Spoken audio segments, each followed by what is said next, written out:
ఈ కీలకమైన వ్యవస్థ పైన వివిధ రంగాల్లో జరిగినటువంటి విషయాలు కూడా మనం సమీక్ష చేసుకుంటే చాలా విషయాలు మనకు అర్థమవుతున్నాయి.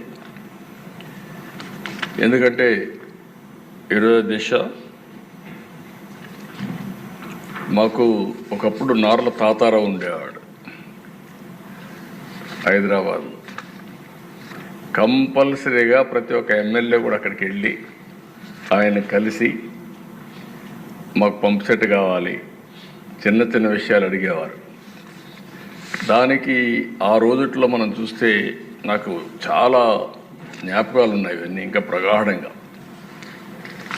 ఇదే అసెంబ్లీ సమావేశాలు ఉంటే ఈ సీజన్లో బడ్జెట్ సమావేశాలు ఎప్పుడు మార్చిలో వస్తాయి. మార్చిలో అగ్రికల్చర్ పీక్ వస్తుంది.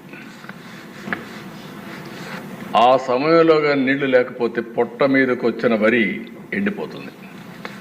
ఇంకక్కడి నుంచి హార్ట్